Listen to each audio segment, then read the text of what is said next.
What's up, witches? It's the Lunar Priest, and today we are going to be talking about Lilith. But before we do, make sure that you are liking and subscribing.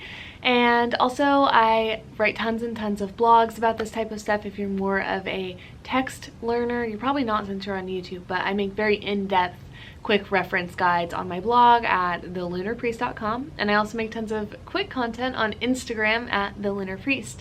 So with that, let's just hop right into the video.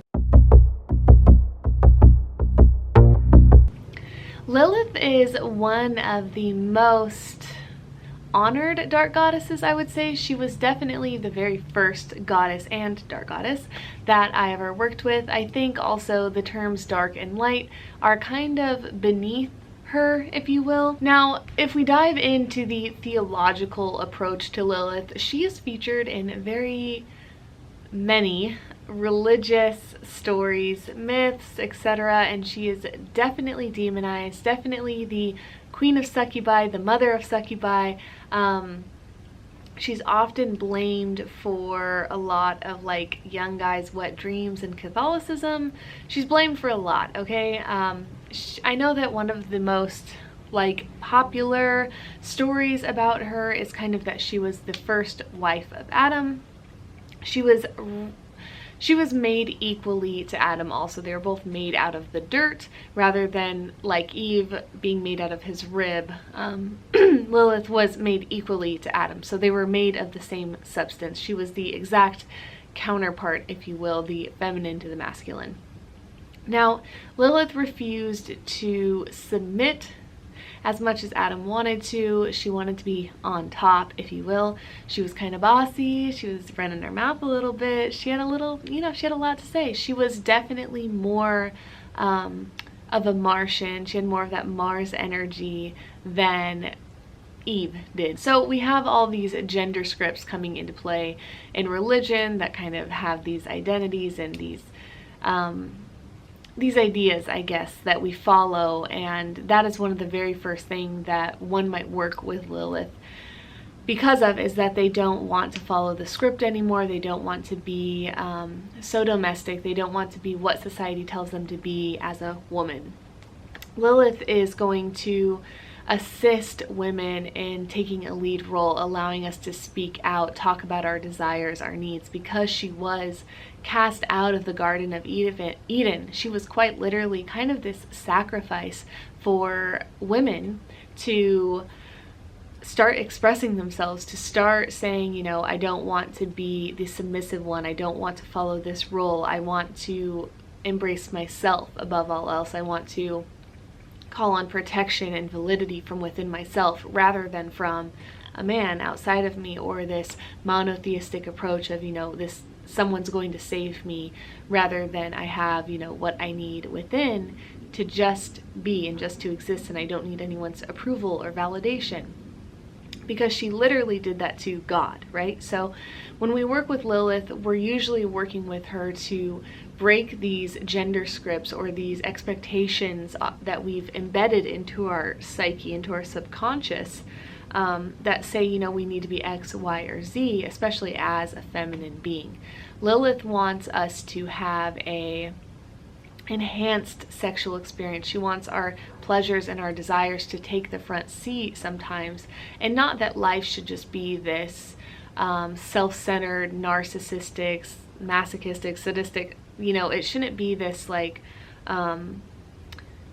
show all about us. It shouldn't just be all about what we want and no one else. That's not what working with Lilith and ritualizing this dynamic is about. It's more about just being able to say shamelessly, this is what I want, this is what brings me pleasure, and then to honor that and to follow it through with action and to be able to have open conversations in our life about those things.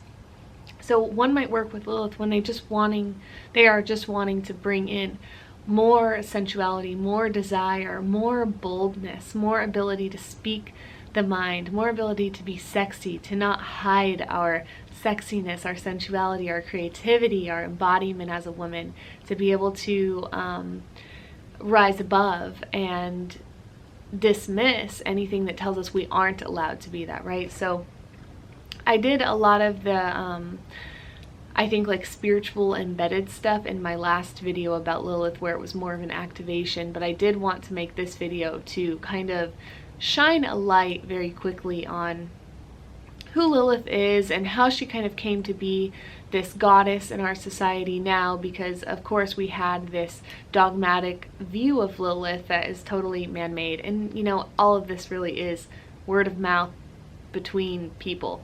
So we're kind of taking the history of Lilith and turning it more into a herstory, and by doing so we also just start to stop the demonization, is that right, of women in general. We start to stop viewing women's sexuality, sensuality, tabooness, and desires as something that needs to be hidden, or something that should be shunned, or something that needs to be outcasted, or anti-religion, or anti-God, or anti-spiritual. This can actually all exist together.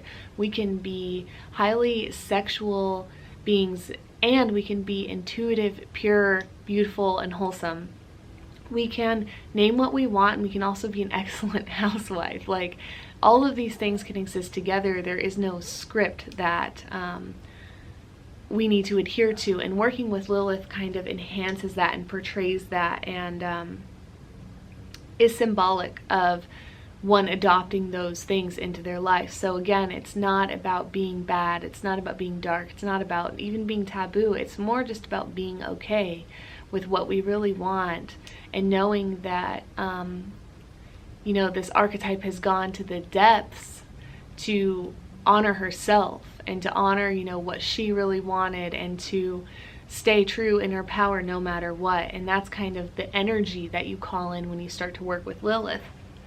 Now, a word of advice though is that when you are working with Lilith, which I've done pretty extensively, certain patterns may arise if they are already seeds in your identity. So if you do have a streak of rebellion, a streak of sexuality that goes unexpressed, some sort of trauma, possibly even around like sex work or being praised for your sexuality in some way, if you have certain seeds of manifestation, I don't know any other way to put it, those things can start to heighten. So you have to be very mindful not to get too lost in that power that kind of starts to come in, and that confidence and that beauty and that sensuality that starts to come in. You might find when you work with Lilith, you become more irresistible. You become more about the pleasures of life rather than the patient, nurturing side of life. You're more about the act of carnal desire and sensuality rather than the act of like conceiving, you know, something and then tending to it throughout its lifetime, if you will. So I hope that this was useful in learning how to work with Lilith. I just started this fire. Police are going off. My camera's dying. Maybe it's time to end the video. I don't know. So build yourself an altar for Lilith. Do some research on her. Find some spell work. Try my guided meditation in front of your altar. And with that, I'll let you go. Bye!